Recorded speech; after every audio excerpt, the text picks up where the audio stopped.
The Global Blackout, la coupure électrique mondiale. Vidéo numéro 19. Jour 144 au jour 215. Auteur Amar Belmostefawi. Artiste illustratrice Karen Gallego. N'oubliez pas de partager cette vidéo avec vos proches. Bonne écoute et bon visionnage à vous. Jour 144. De nouvelles nouvelles. Le tracteur que nous attendions est venu décharger le bois commandé. Pendant que nous étions en train de décharger et ranger le bois à un endroit stratégique de la maison, il est apparu l'explorateur. Ce dernier n'avait pas dû manger à sa faim depuis un bon bout de temps, et je pense même qu'il devait être affamé depuis qu'il nous avait abandonnés, quittés, pour suivre le géant. Nous avons demandé si celui-ci était seul. Il a répondu par l'affirmatif. Sans qu'il nous le demande, ma mère a préparé un repas pour que ce dernier puisse reprendre des forces. Nous risquions une dénonciation si un riverain ou un voisin avait aperçu l'aventurier rentrer dans la maison familiale. Si les brassards rouges recherchaient cet homme, qui nous avait énormément aidés, nous risquions de perdre la vie. Très rapidement, nous avons dirigé l'aventurier vers la cuisine pour qu'il reprenne des forces. Une fois installé, il nous a signalé que le cube 1 n'avait pas été démantelé. Il a même été mis en route afin de délivrer de l'énergie gratuite sans que personne ne le sache. Par contre, les brassards rouges ont réquisitionné des entreprises de BTP pour bâtir une muraille autour de la machine 1. Le gouvernement tente de cacher cette forme cubique des yeux indiscrets des passants ou des personnes ayant eu connaissance de ce cube, dont on ignore encore la provenance à ce jour. L'objectif est de laisser le cube 1 faire son travail, celui de dévier la météorite de sa course folle en direction de la planète. Nous lui avons demandé ce qui risquait de se passer ces prochaines semaines. L'explorateur nous a tout raconté dans les détails de ses échanges avec le géant. La météorite va s'écraser sur la planète bleue dans 3 mois, c'est-à-dire au jour 234. Il y aura donc de nouveau une coupure électrique les 3 dernières semaines avant la chute du caillou dans le nord-est. Une semaine avant, la machine va envoyer des ondes encore plus puissantes en puisant encore plus l'énergie de la croûte terrestre. Si cela avait un risque d'arriver, je me devais de prévenir la population, mon entourage, mes amis. Mais qu'est-ce que j'aurais en échange ? Est-ce que j'obtiendrai une dénonciation en retour ? Ou peut-être qu'une visite de la part des brassards rouges s'imposera à nous ? Rien que le fait de divulguer l'information avait provoqué la mort de l'astrophysicien. Je savais que passer par les réseaux sociaux permettrait aux brassards rouges de remonter à nous. Dans la journée, mes 2 frères se sont rendus dans différentes pharmacies afin d'acheter des médicaments essentiels aux soins de maladies et de blessures fréquentes. Rhume, maux de tête, coupures, intoxication, etc. La liste était sans fin. Je voulais éviter de nouveau courir de longues distances pour des médicaments. Quant à moi, j'ai voulu en savoir plus de la part de l'explorateur concernant ses échanges avec le géant. J'ai informé notre hôte de la mort de l'astrophysicien, ce même homme qui avait vérifié l'existence de la météorite prenant la direction de la Terre. De son côté, l'explorateur m'a expliqué pourquoi notre sol était plus visé que d'autres planètes. Son eau, présente à 75% sur la surface, est beaucoup plus importante que le reste. Notre Terre est très fertile. L'être humain ne se rend pas compte de la chance qu'il possède en vivant dans un environnement aussi verdoyant.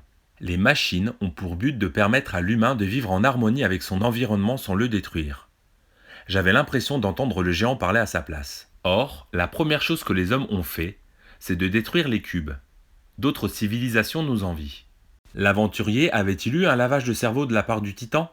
Au lieu de se reposer, l'explorateur m'a aidé à terminer à ranger le bois. Pendant qu'il m'accompagnait à réaliser cette corvée, il m'indiqua que si les autres machines n'avaient pas été démantelées, la situation serait différente. La machine 1 n'étant plus connectée aux autres machines, cette dernière va devoir pomper toute seule de l'énergie pour dévier la météorite de sa trajectoire. C'est ce qui explique qu'il risque d'avoir de nouveau une coupure électrique 3 semaines durant. Rien n'est sûr.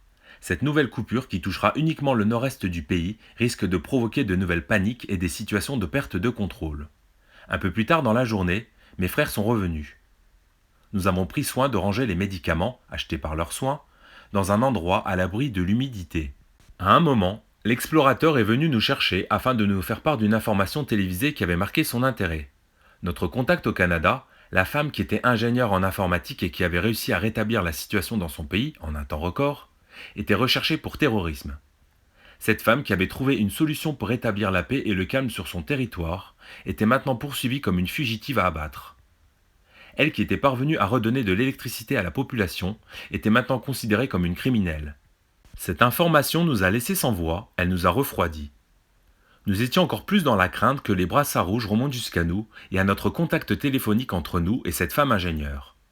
Sachant que nous avions communiqué par téléphone avec cette personne, il était possible de nous retrouver via la géolocalisation ou par d'autres moyens.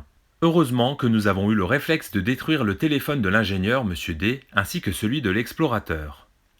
C'est peut-être aussi pour cette raison que l'aventurier ne voulait pas retourner dans son logement. Étant donné qu'il avait utilisé son propre téléphone pour joindre l'ingénieur, Monsieur D, il savait qu'il risquait de se faire tuer en retournant à son habitation. Jour 149. Au travail. Le président a fait une nouvelle apparition télévisée afin de demander à tous de retourner au travail. Il fallait tout du moins retrouver une fonction au sein de société et surtout auprès de celles dans le besoin de personnel. Depuis le rétablissement de la situation, étant donné que nous avons fait le nécessaire pour vivre en autarcie pendant quelques mois au domicile familial, mes frères et moi, nous avons donc décidé de retourner à nos vies pour plusieurs raisons. La première raison est de ne pas attirer l'attention sur nous. Le retour au travail permet au gouvernement de faire un recensement de la population et de mieux contrôler les citoyens face à un risque de soulèvement, surtout la formation de milices combattant le gouvernement. L'État s'était montré inefficace pendant 4 mois durant. La seconde raison est de retrouver des liens sociaux. Le fait de revoir des collègues, des amis, des voisins, de vivre de nouveau en contact avec la population, permet à l'humain de ne plus se retrouver isolé. Il ne faut pas que le citoyen devienne déraisonnable. Quant à lui, l'explorateur a décidé de rester aux côtés du géant car il estimait que sa mission n'était pas terminée et il voulait savoir ce qu'il adviendrait du cube 1 après la déviation de la météorite. Il voulait voir de ses propres yeux si cette machine remplissait sa fonction protectrice de la planète bleue. Il prenait des risques en se rapprochant de ce site. Il risquait de se retrouver face au brassard rouge. Cette zone était maintenant connue par la population locale et avait pour nom la zone 55 ou zone rouge. D'après l'explorateur, cet endroit était entouré par des zadistes, des sectes, des personnes imaginant que des ovnis avaient débarqué à cet emplacement. La plupart des individus qui avaient tenté d'entrer sur ce site étaient immédiatement exécutés, de quoi laisser à la population imaginer des situations plus ridicules et dangereuses les unes que les autres. Jour 151. Retour dans mon habitation. Je suis donc retourné à mon logement. J'ai pris le train pour retrouver mon appartement et mes voisins. Le retour au travail s'est fait avec un sac de premiers secours et un vélo dans le coffre de ma voiture, élément indispensable pour se déplacer plus rapidement qu'à pied. Le fait de retrouver mes voisins a été un moment très fort, d'une part parce qu'ils étaient encore vivants, et d'autre part, ils avaient pu conserver une bonne santé et résister à l'hiver. Mon voisin qui s'était proposé de faire le gardien de nos logements a fait le nécessaire pour que rien ne soit dégradé. Il a malencontreusement perdu son chien. Ce dernier est tombé malade et faute de trouver un vétérinaire, son animal de compagnie est mort dans ses bras. La tristesse s'est emparée de ce pauvre homme seul. Du coup, avec le voisinage, nous avons prévu le rachat d'un autre chien afin de remercier notre voisin d'avoir été disponible pour nous pendant cette période de crise. Malheureusement, un problème subsistait en cette post-période coupure électrique. Les animaux de compagnie tels que les chats et les chiens étaient devenus rares, dévorés par leurs propriétaires ou par des personnes qui avaient eu l'opportunité de croiser ce genre d'animal. Quand vous avez faim, très faim, vous pouvez manger votre semblable, alors je vous laisse imaginer le sort d'un animal domestique. Des rumeurs subsistaient bien après cette coupure. Certains auraient continué à s'alimenter de cette chair animale ou même de viande humaine. Rien que d'y penser, cela me rendait malade. Heureusement que ma voisine infirmière avait laissé son chat à mon voisin. D'ailleurs, nous n'avions plus de nouvelles de sa part. Le choléra était revenu. Dans la journée, j'ai appris la mort de ma voisine infirmière quand sa famille est venue vider son appartement et récupérer ses affaires. Ce fut une nouvelle très dure à entendre et à digérer, sachant que cette jeune femme n'avait même pas 30 ans. Je l'avais côtoyée et nous avions partagé des situations risquées ensemble lors de notre déplacement à vélo. Ses parents n'ont pas voulu récupérer le chat et ont préféré le laisser à mon voisin. Le plus dur pour ses proches a été de faire le deuil car tout corps porteur de maladie a été brûlé afin d'éviter la propagation de germes au sein de l'hôpital. Ce qui m'a semblé bizarre, c'est que c'était la seule infirmière atteinte du choléra sur le site, sachant qu'elle aurait été contaminée par l'eau. Comment une infirmière entourée de médecins pouvait-elle subitement mourir dans un hôpital? Concernant mes doutes sur sa mort, je n'ai rien dit à sa famille afin de ne pas provoquer plus de tristesse. Encore une fois, que se serait-il passé si cette situation de blackout avait perduré? Jour 152. Retour à l'entreprise. Nous avons échangé entre collègues au travail. Vous imaginez bien que pour des raisons de sécurité, je ne dévoilerai pas où je travaillais. Certains de mes collaborateurs ont survécu en se cachant avec leurs familles dans différents lieux, dont les anciens bunkers de la guerre. Les plus chanceux ont rejoint des lieux sécurisés. D'autres se sont terrés chez eux et ont fait avec les moyens du bord. Nous avons tous connu la faim, la peur et le doute. Certains sont morts de faim, malades ou encore tués par des opportunistes. Beaucoup parlaient avec une grande émotion de ce qu'ils avaient vécu pendant que d'autres écoutaient passifs. Parmi tous ces individus autour de moi, des hommes avaient volé ou même tué. Comme traumatisés, nous échangeons entre nous, mais les regards évitaient de se fixer trop longtemps. Une certaine peur, angoisse ou agressivité pouvaient s'emparer d'un des nôtres. Avec le temps, ces réactions de méfiance se sont estompées. Je n'imagine même pas une seule seconde la réaction de la population si une autre coupure électrique survenait de nouveau, comme le prédisait l'explorateur. Ou pire, si la machine 1 ne remplissait pas sa mission, cela serait un désastre d'avoir une météorite percuter la planète. Nous avions quelques mois de répit avant la nouvelle coupure électrique. Cela va me permettre de faire une pause sur mon livre. Je réécrirai de nouveau quand nous serons tenus informés par nos 2 acolytes, en espérant qu'ils ne nous oublient pas. Jour 212. Le moment de rentrer au domicile familial. Ce matin, ma mère m'a appelé. Comme convenu, elle nous a prévenus de l'appel de l'explorateur. Ce dernier devait passer un appel pour nous prévenir que la machine 1 était sur le point de couper l'énergie. Son but est d'utiliser tout son potentiel afin de dévier le météorite. L'aventurier devait juste appeler, avec un téléphone autre que le sien, demander une personne et stipuler qu'il avait dû se tromper de numéro puis raccrocher.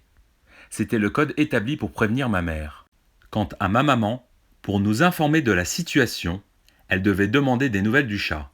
Pour justifier mon absence le lendemain, il ne me restait plus qu'à simuler le fait d'être malade. Chose que j'ai fait, même si je suis mauvais comédien. Jour 213. Absence au travail et nouvelle coupure. Je ne suis pas allé travailler. J'ai passé un coup de fil à mon responsable afin de le prévenir que j'étais encore malade. Celui-ci m'a demandé de lui amener un arrêt de travail pour justifier mon arrêt. Je lui ai promis de lui amener un document le lendemain. J'ai pris ma voiture et j'ai rejoint la maison familiale en espérant que cela n'était pas une fausse alerte. D'un autre côté, je n'avais pas envie de revivre une coupure électrique. Je suis passé à quelques kilomètres de la machine 1. Cette zone était en effet bien protégée par les militaires. De drôles de personnages avaient occupé des terrains illégalement tout autour de la zone 55. Le soir même, nous avons eu le droit à une nouvelle coupure de courant. Le géant n'avait pas raconté de stupidité à l'explorateur. Je n'ose même pas imaginer la réaction des familles, des personnes soumises à cette coupure électrique, touchant tout le nord-est du pays. Il y avait 2 possibilités pour ces personnes. Soit elles restaient sur place à subir cette situation pour une durée que nous seuls connaissions, 3 semaines, soit ces personnes devaient s'exiler vers une autre contrée, mais encore, il fallait qu'elles sachent qu'il n'y avait pas de problème électrique dans les régions voisines. Nous étions à nouveau tous les 3 garçons réunis avec ma mère. Mes 2 cousines ont préféré rester à la frontière, car il y avait de grandes chances qu'il n'y ait pas une coupure de courant à cet endroit. Prévenu à l'avance, le mari de ma cousine, mes 2 cousines et mes 2 petites cousines étaient à l'abri de tout manque alimentaire et de soins. Ils avaient également rationné leur habitat face à une éventuelle nouvelle coupure électrique. Jour 214. De nouveaux comportements agressifs. Contrairement à la majeure partie de la population de cette zone géographique, nous étions préparés à ce nouveau blackout. Ce que nous ne savions pas, et ce à quoi nous étions le moins préparés, ce sont les violations de propriété. Toute la nuit, nous avons dû veiller, mes frères et moi. À l'affût du moindre bruit, nous étions prêts à en découdre. Nous ne savions pas si c'était des personnes de passage, du gibier ou encore des voleurs. Peut-être que les animaux sauvages quittaient cette zone à cause du danger ressenti. Toute la nuit, nous avons aperçu des lumières, entendu des bruits, des tirs et des cris se rapprocher de la propriété familiale. La venue de l'explorateur nous a quelque peu perturbés. Celui-ci est arrivé au lever du jour. Fatigué par le stress de cette nuit blanche, mon petit frère qui avait son arc de compétition entre les mains était à 2 doigts de le transpercer d'une flèche. L'explorateur était blessé à la tête et à un bras. Il est venu en compagnie du géant, ce dernier étant à quelques centaines de mètres derrière lui. Je ne pensais pas que nous verrions de nouveau ces 2 hommes. Nous avons soigné l'aventurier. L'explorateur nous a expliqué ce qu'il s'est passé sur le site où se trouve le cube 1. Comme prévu, le cube a présenté une forme ovale sur le dessus. Ce cercle semblait être une sorte de canon. Le cube a changé de couleur en passant au rouge et il a commencé à faire un bruit suivi d'une détonation, comme si le canon ovale tirait quelque chose. Un bruit strident, suivi d'une explosion, sont devenus de plus en plus fréquents, réguliers, ce qui n'empêchait pas toutes les personnes présentes à proximité du cube de sursauter. Ils ont tous eu le même réflexe de poser les mains sur les oreilles, tellement le bruit était agressif pour lui. L'armée n'a trouvé qu'une chose à faire, tirer sur la machine qui a riposté en éliminant tout ce qui se situe aux alentours. Plus rien ne pouvait empêcher cette mécanique d'accomplir son travail. Ce qui ressemble à un gradé a demandé aux soldats de ne plus diriger leurs armes sur la machine, mais plutôt de tuer toutes les personnes qui ont voulu un peu trop se rapprocher de la zone rouge. Bien qu'un mur fût construit autour du cube, des hauteurs, les curieux pouvaient tout de même apercevoir une partie du dessus du cube ouvert. Une partie du haut du carré prenait la forme d'un rond noir. Les militaires se sont immédiatement exécutés. Ils ont tiré sur tous les civils aux alentours. Cette zone surprotégée allait devenir impénétrable le temps que la machine détourne la météorite de sa route. Il y a donc eu des mouvements de foule dès que la machine s'est mise en route. Tout le monde courait dans tous les sens. Les plus apeurés, en s'éloignant du site, sont ceux qui ont évité les tirs des fameux brassards rouges. Ce sont les mêmes qui ont survécu. Ils se sont éloignés de la machine lorsqu'elle a commencé à dégager de puissantes ondes. Les curieux et les fanatiques sont les premiers à avoir subi des salves de tir. Tous ceux revendiquant une secte se sont prosternés à genoux devant cette machine, se mettant à prier, pleurer. La folie était aussi bien présente. Ce que nous ne savions pas encore, c'est que nous allions passer les pires 3 semaines de notre vie. Cette nouvelle coupure électrique allait provoquer encore plus de violence que par le passé. Tout le nord-est du pays allait devenir une zone de non-droit pendant 3 longues semaines. Il y aura même des personnes des régions et des pays alentours informées par cette coupure électrique localisée qui vont en profiter pour venir piller, tuer, violer. Certains vont donc se déplacer dans cette zone géographique pour le plaisir de faire du mal. Le nord-est du pays allait donc se transformer en zone de non-droit. Les magasins venaient à peine d'être de nouveau approvisionnés, qu'ils allaient encore être cassés, volés. La situation venait à peine de revenir à la normale, que nous allions subir pendant ces 3 grandes semaines les pires violences. Nous avons profité de la présence du géant et de l'explorateur pour nous reposer à tour de rôle, mes frères et moi. Le soir, ces 2 hommes ont signalé qu'ils partiraient de nouveau au petit matin pour la zone 55. L'aventurier se sentait encore plus investi par sa mission, celle de sauver la planète et les humains, et cela même au péril de sa vie. Devenir un martyr était une solution qu'il avait envisagée. Avant de les laisser partir tous les deux, nous voulions en savoir un peu plus pour le futur. Comme à son habitude, le géant ne nous a délivré que des informations au compte-gouttes. Impossible pour nous de connaître l'origine de ces machines. Le géant avait vu juste pour une nouvelle coupure électrique localisée dans tout le nord-est du pays. Il était informé pour l'utilité de tous ces cubes placés sur tout le globe et le météorite qui menace de s'écraser sur Terre. Son tatouage indiquait clairement qu'il était lié au cube. Lui disait venir de l'espace, et nous pensions à une puissance comme la Chine, les États-Unis, la Corée, un pays du Golfe. Lui continuera à nous expliquer son origine extraterrestre, sans en démordre un instant. Jour 215. La tuerie. Les 2 hommes sont repartis vers le cube 1. Comment allait-il procéder pour surveiller la machine sans se faire voir par les soldats qui protègent ce site? Comment allait-il faire pour s'alimenter, se laver, se reposer? L'aventurier a promis de revenir nous revoir après le retour de l'électricité. Sans trop entrer dans le détail, il nous a dit d'être très prudent car le peu de personnes qui risquaient de s'approcher de la maison familiale pouvaient se montrer très agressives. Le cube 1 devait y être pour quelque chose. Il agissait sûrement sur le comportement humain lorsqu'il se mettait en route. Et ces dires n'ont pas tardé à se vérifier en fin de journée. 3 hommes armés ont tenté de pénétrer par le jardin. Mon petit frère qui a entendu ma mère crier n'a pas cherché à comprendre. Il a tiré 2 flèches qui ont transpercé 2 des 3 hommes qui tentaient de s'introduire par le jardin. Le 3e est parti et n'a pas demandé son reste. Les 2 hommes étaient morts et mon petit frère traumatisé par son geste. Nous étions fiers de lui, mais la question qui se posait, c'est de savoir si nous allions avoir plus de chance, si le fuyard allait prévenir d'autres hommes pour se venger. Ce dernier, comme ses collègues, était peut-être un éclaireur. Mon autre frère et moi, nous avons donc décidé de pourchasser l'autre homme et de revenir une fois notre besogne terminée. Pas de témoin de cette tuerie. Vous pouvez trouver cela cruel, mais quand vous voyez des personnes qui rentrent armées dans votre propriété pour vous tuer, vous avez 2 réactions possibles. Vous les tuez ou vous vous laissez tuer. Nous avons récupéré un des fusils des agresseurs, et quand je suis arrivé à une distance suffisamment proche du dos du dernier assaillant encore vivant, j'ai visé le dos. Celui-ci s'est effondré. Sans réfléchir, de sang-froid, j'ai logé une balle dans la tête de cet homme. S'emparer de la vie de quelqu'un traumatise un homme. Mais si nous devions en exécuter tous les jours pour défendre nos vies et notre territoire, nous n'avions pas le choix. De retour vers le domicile familial, nous avons retiré la cagoule des agresseurs transpercée par les flèches. Nous avons aussi fouillé les poches de nos attaquants. Ils avaient la quarantaine. Il semblait que ce soit bien des chasseurs. Une chance pour nous qu'ils n'aient pas dégainé avant nous. En général, les chasseurs font mouche quand ce sont eux qui tirent les premiers. Comme nous nous trouvions dans une zone de non-droit, il nous fallait faire justice nous-mêmes. Par contre, il n'y avait pas moyen que nous finissions en prison alors que nous étions en situation de légitime défense. Sans tarder, nous avons demandé au petit frère de continuer à surveiller la maison et nous avons pris les voleurs par les pieds. Nous avons rejoint l'autre corps qui gisait à même le sol.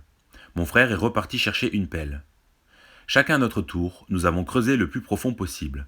Ce fut très éprouvant, mais nous étions d'accord sur une chose. Nous devions rapidement enterrer ces corps de manière à ce que personne, pas même un animal, ne puisse déterrer ces 3 morts. Je ne pensais pas que nous en arrivions là un jour. Comme indiqué auparavant, un arc est très efficace comme arme. En plus, vous pouvez récupérer la flèche tirée, c'est une arme légère et silencieuse. Nous n'espérions qu'une chose, que nos agresseurs ne soient pas plus nombreux, et que le bruit du fusil n'avait pas attiré d'autres personnes mal intentionnées. Tout le temps où un de nous deux creusait, l'autre surveillait les alentours. Cette journée fut des plus marquantes. Nous devions nous préparer au pire pour la suite. C'est la fin de cette vidéo numéro 19. Et vous, pensez-vous qu'un seul cube en action arrivera à détourner la météorite de sa trajectoire apocalyptique? Pensez-vous que les ondes dégagées par ce cube 1 ont une influence sur le comportement humain? Le prochain épisode, l'épisode 20, ira du jour 216, notre sécurité avant tout, au jour 227, mort de la dernière poule.